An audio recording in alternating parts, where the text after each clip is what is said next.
Hey guys, Level Cap here. Today we're going to be taking a look at the Recon class in Battlefield 4. Now this class has probably gotten the most updates since Battlefield 3 and its effectiveness has changed significantly. In fact, I think it's going to be one of the favorite classes as opposed to one of the least favorite classes. And starting off here we have some traditional sniper gameplay with bolt action sniper rifles. This is the beginning one you get in the beta, the CS LR4 Chinese sniper rifle.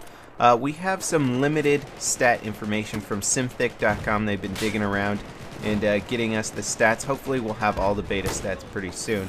We do know that maximum damage this gun does 104, which means in close quarters I believe you should be able to body shot most people unless they have the defensive perk on, which is designed to prevent one-shot body shots in close quarters, I believe, from Recon classes. So there are some counters to this class, but at long range a headshot will kill anybody in one shot. Now traditionally in Battlefield 3, most sniper rifles damage drop off went all the way down to 59 damage, which still allowed you to one-shot headshot anybody, but if you body shot them, you'd be doing 59 to 60 damage to them at range.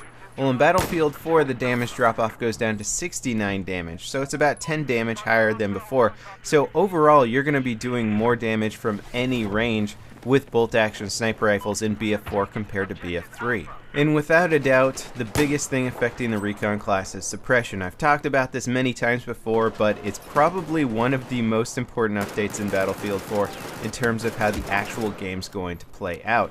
Suppression is much less common now. Sniper rifles and machine guns are really the only weapons that suppress to any significant degree, and even then the suppression effect is much less than it was before. So you'll see a lot of bolt action shots here where I'm being shot at, even take some damage, and I'm able to still return fire and maintain perfect accuracy. You'll notice I've switched over to the M40A5 here. I can't really tell you the differences between the CSLR4 or the M40A5 right now. I think their damage models are pretty much the same. They probably have different rates of fire and different reload speeds and that sort of thing, but as soon as we get the stats I'll get into that. Now I want to talk about Bad Company 2 briefly because there was something in Bad Company 2 that got termed the aggressive recon. I believe Sergeant Enigma back in the day was really well known for being a good aggressive recon player, where he would just take a bolt action sniper rifle, get in close quarters and hit fire and quick scope people and just play amazingly well to the point where you're taking out people who are playing assault and support classes in close quarter actions with bolt action sniper rifles. And this was possible because you didn't have suppression effect like we did in Battlefield 3, so as long as your accuracy was spot on and your reflexes were amazing, you could hold your own in close quarters with a bolt action sniper rifle.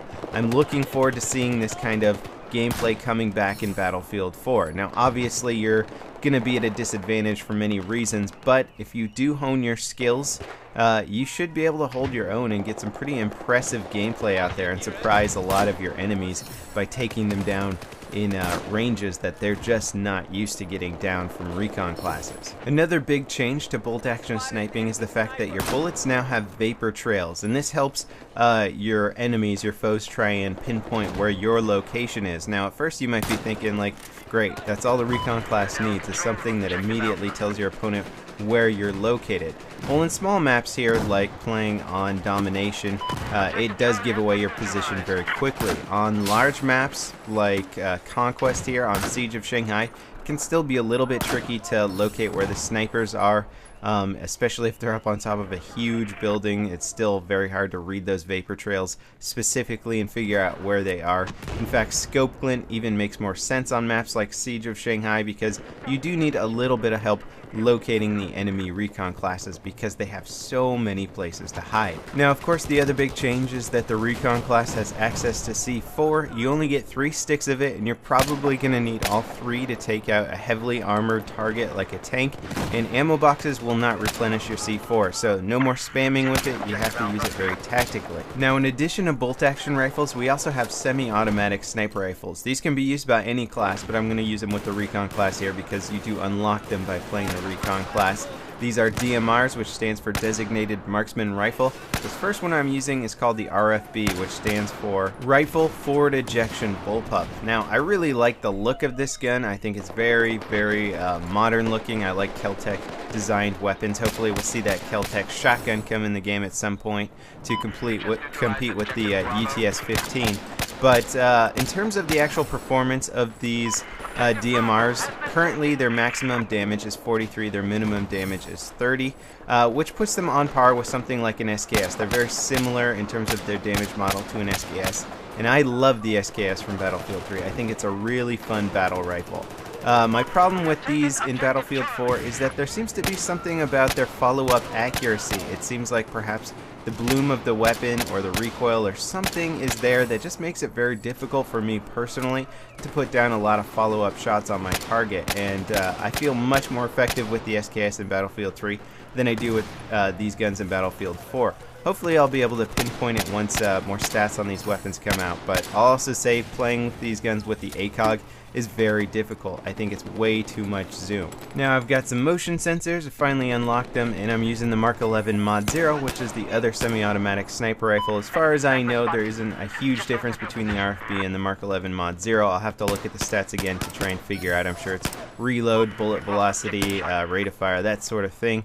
And we're using the basic iron sights here to start off with. You only really get iron sights, ACOG, and then you can also get the angled iron sights, so you can switch to those once you have an ACOG on your weapon if you want to switch between different zoom levels. And again, I gotta say, having a hollow sight I think would be much better for these weapons, and at least allow me to try and figure out what's going on with the recoil and accuracy. Maybe I'm having a hard time putting up follow-up shots because I really don't like the iron sights on these guns and I want something like a red dot or a hollow sight. But you can play with them. I would recommend trying to use them in Conquest, because in this domination game mode you're going to get wasted by people with scars and people using just faster rate of fire weapons in close quarters. These are very difficult to use. Now once you unlock the motion sensors, I recommend running with those as much as possible, especially in this domination game mode. It's so useful for pinpointing your enemy and getting the drop on them. You get 3 of them, you throw them out like grenades, and they basically emit pulses which will show your enemies on the minimap. So you want to throw it in a location where you think there's enemies that you have to deal with. It really changes up the Recon class, gives you a lot of options, and allows you to really stay on top of the intel of the game, figure out where your enemies are located, and so you can get the drop on them, which is very important for this class because your weapons are the kind that you need to shoot first to win your engagements. And if you really want a potent class, you can try running with motion sensors and carbines, because carbines are so good in this game, and having that kind of intel with a meaty gun like that is just going to make you an extremely lethal player in close quarter engagements. I hope this video was helpful. I hope you enjoyed it, and thanks for watching, guys. I'll see you next time. This is Level Cap, signing off.